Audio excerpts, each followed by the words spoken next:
Hello. I've never done a music theory video on this channel before, but I've been watching a few of them lately and just kind of got the urge.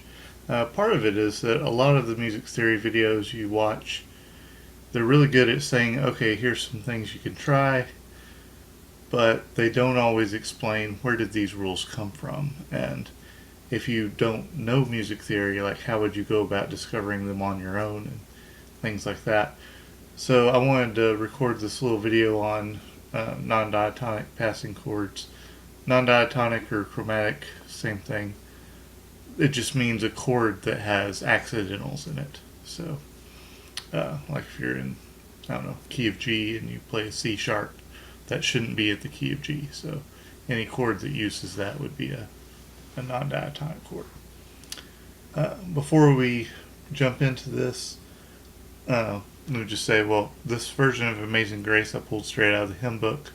You can see it's pretty simple. It's just 1, 4, 5. There is a minor 6 at the end, but that's very similar to a 1, so it's about as basic as you can be. And what we're going to do is we're going to change some of these G's along the way and try to get some more interesting harmony. So real quick, let me show you where we're going to wind up, and then we'll talk about how we get there. Okay, so I'm going to change this first one to a augmented chord, then change this one to A9,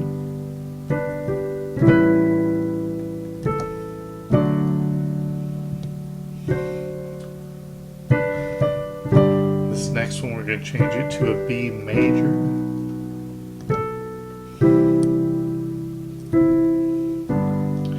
and then the last line we're going to go to an E flat dominant.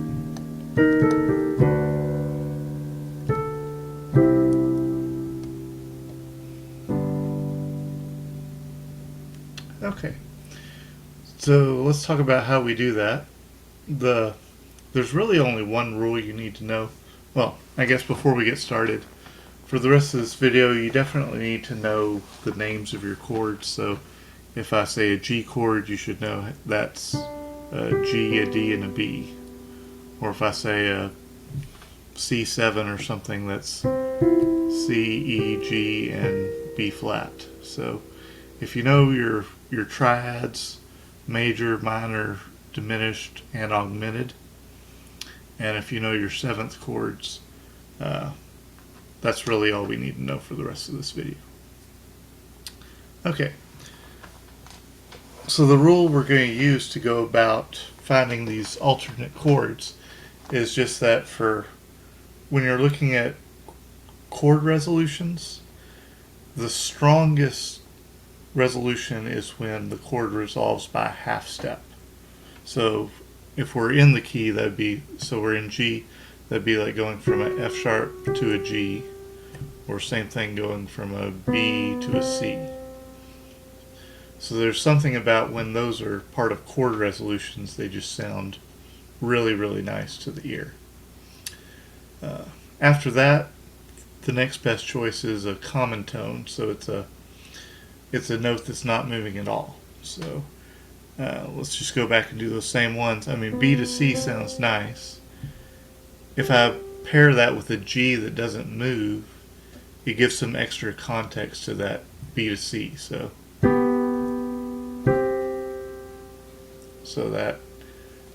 that G that's not moving kind of anchors things, and then you get to hear the nice half step resolution of the B to the C. Same thing if I go F sharp to G and hold down a D, that held D interacts really nicely with the F sharp G resolution. And then kind of the weakest resolutions you usually see, I mean they're still okay, but is resolution by a whole step. So like going from a D to an E, for example. And while this works really well in melodic lines to step by whole step, when you're talking about chord resolutions and harmony, it just isn't quite as satisfying as that half step resolution is. And so what we're going to do to try to spice up our chords is we're first going to go through, find all the whole step resolutions, and we're going to see, can we replace these by half step, and if so, what happens. And then after we do that, we're going to look at all the common tones and say, well, could we replace these by half step? And then that'll give us a bunch of options. We're going to note the ones we really like, and we'll throw out the ones we don't.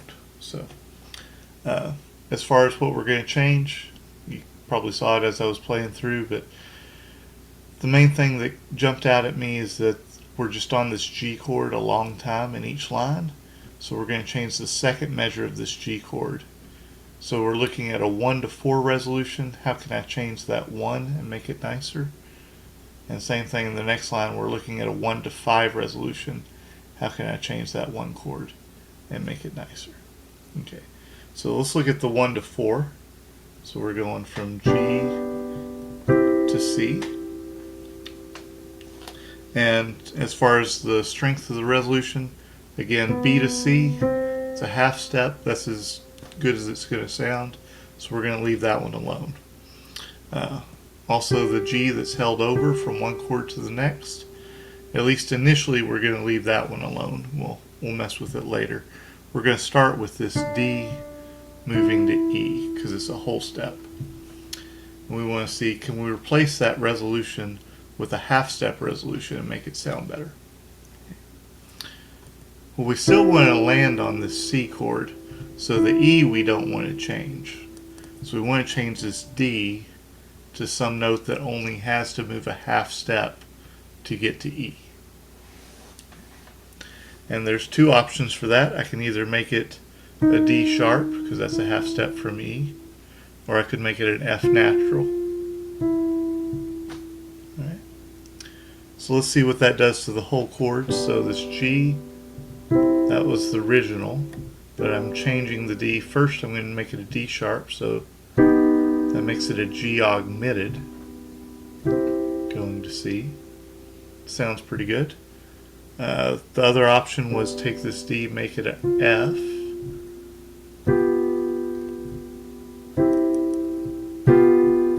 That's a G7 going to C. That also sounds really good. Let's check how they sound in the song. So if I try the augmented first.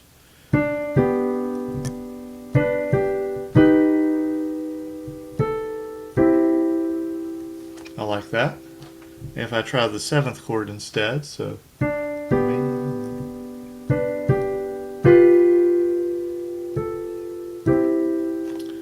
I think those both sound really good. So we're going to put those down as options we like. So we like changing the 1 to a 1 augmented. And then we also like changing the 1 to a 1/7. Okay. Okay, so that was leaving the G, that's the common tone alone, but changing the D. Next up, let's try changing the G. So it's the same story. We want to land on the C chord.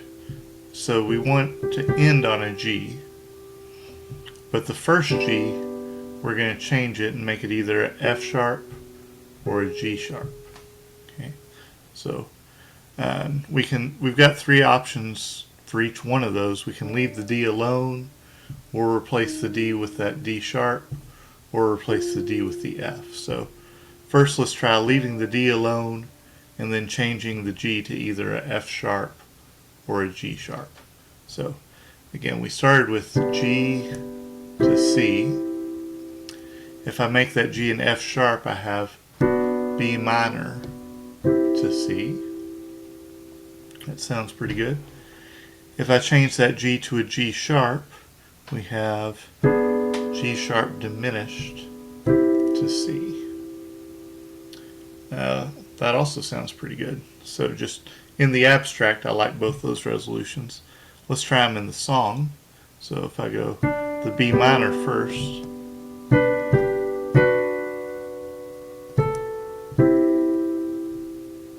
that sounds pretty good. If I try the G sharp diminished,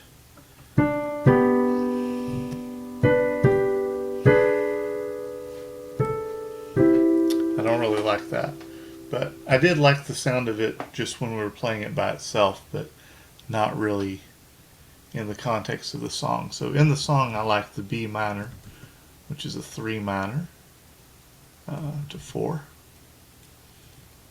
Not in this song, the flat 2 diminished to 4.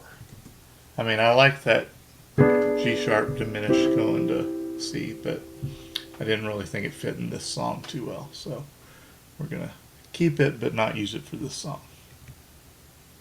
All right. Okay, so that was leaving the D alone but changing the G.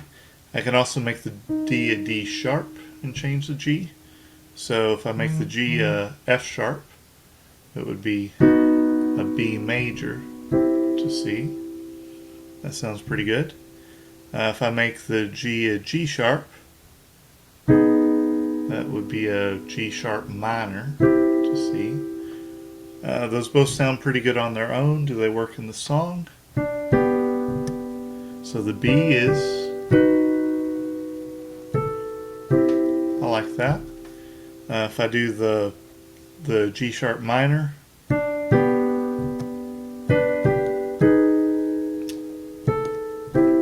not really in the song. So I like the B major, so that's 3 major going to 4. I like the flat 2 minor to 4, but not really in this song. And then last but not least, so that was making the D a D sharp. If I make the D an F and change the G, so the first option would be making the G an F sharp, so it would be that. I don't like that at all, so we'll skip it. If I make the G a G sharp and the D a F, so I've got this F diminished chord going to C. That sounds pretty good. Does it work in the song?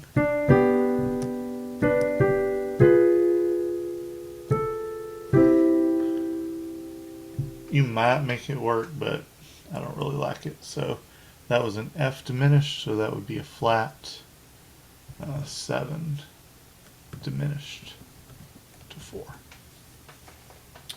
Okay, so we've kind of run through all the options of changing the D either to a D sharp or an F.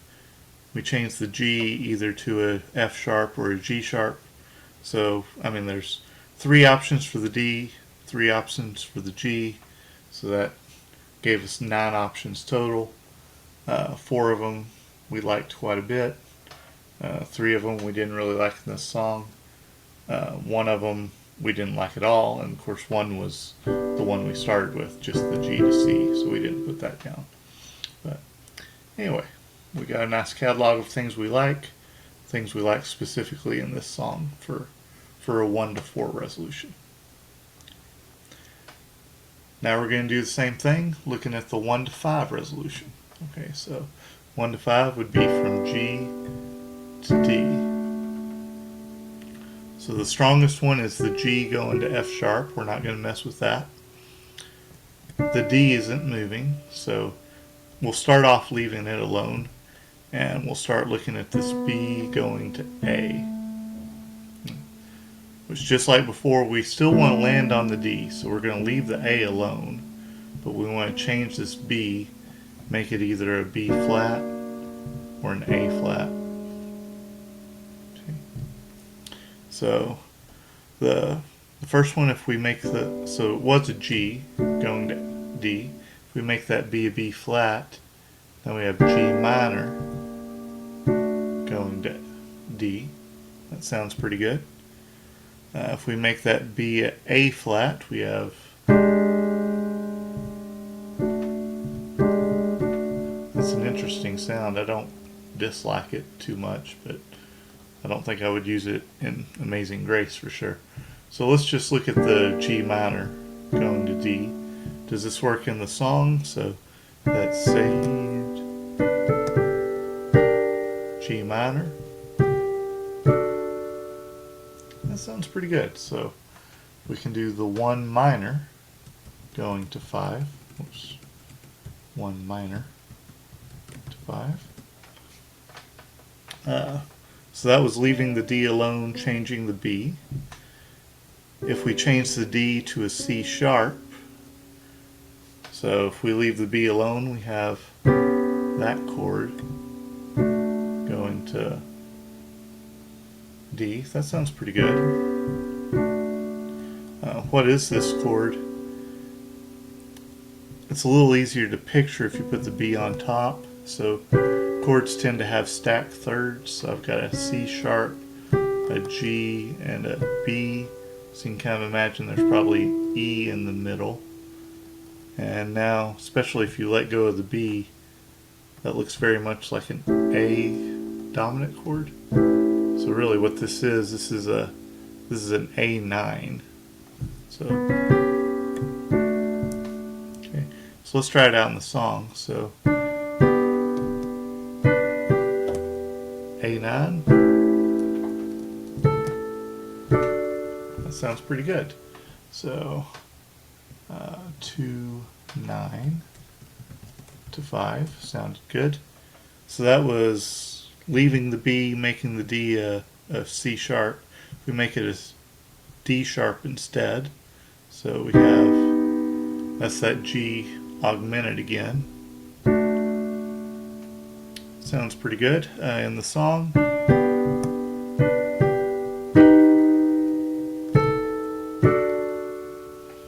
That could work too.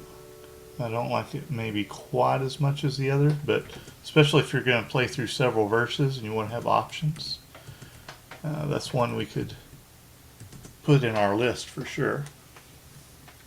So that was leaving the B alone and changing the D. If I make the B a B flat and change the D, so I could have, if I make the D a C sharp, that's a G diminished. That sounds pretty good. So in the song, that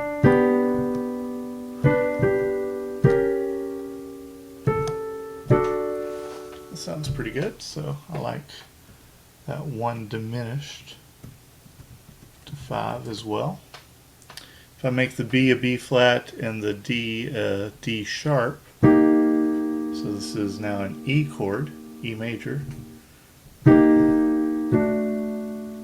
Sounds good in the song.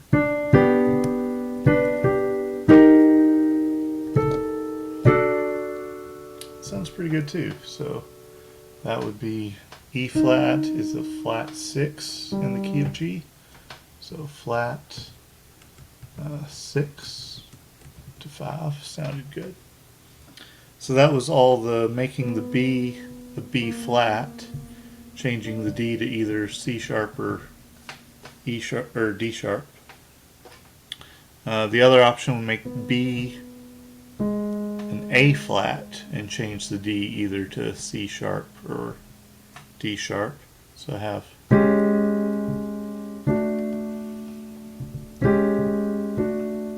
and that's kind of a nice sound, but I don't know that I would certainly use it in something like this. If I make the D an E sharp or D sharp instead, I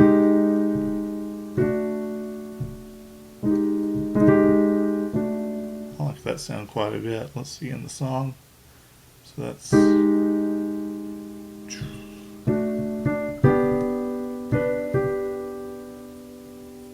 even think of what it is. Nah, not in this song. But what is that? That's I'm kind of hearing that as a minor chord. So that would be a flat 2 minor, but with a major 7 on it. So flat 2 minor, but with a major 7 going to 5. I like that sound, but it doesn't really work in this song. And that's all of them, right? We went through, so we changed the B either to a B flat or A flat. We changed the D either to a C sharp or D sharp. Kind of went through all those permutations. There was, 1, 2, 3, 4, 5 that we liked. And then there was one we liked but not really in the song, one we didn't like at all. And then of course the 9th one is if we don't change either one, which is the original G to D. Okay, and that's really the whole process. So we went through all those permutations, saw which ones we liked, we put them down, took the ones we didn't like, and kind of saved them for future reference. Now all we're going to do is just go through the song and pick them. I mean, it doesn't really matter which ones. We liked everything in this list, so what I wound up doing when I did this beforehand, I went ahead and went with the augmented chord first. So, and then for this G to D, so I'm going from a 1 to 5, I picked this 2, 9 to 5 for that one. So this is an A9. And then in the next line, of course, I want to pick something different to spice it up. So I went with that 3 major because I thought that was a really nice, unexpected sound. And then, oh, actually, I didn't put this down, but really on this, we have this 1 diminished.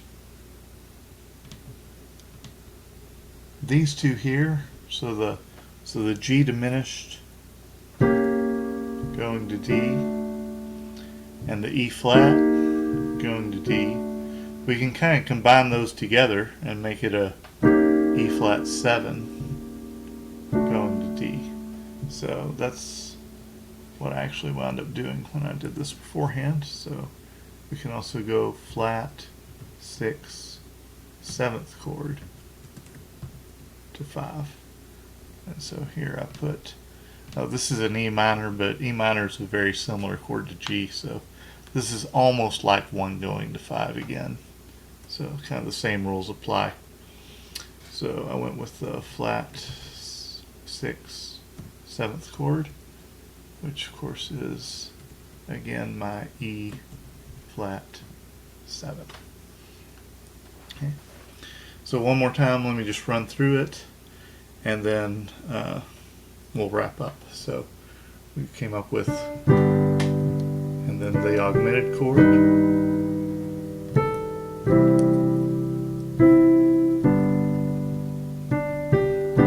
and then the A9,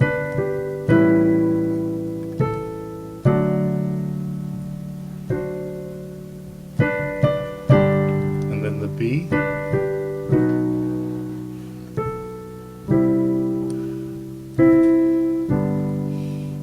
and then the E flat 7.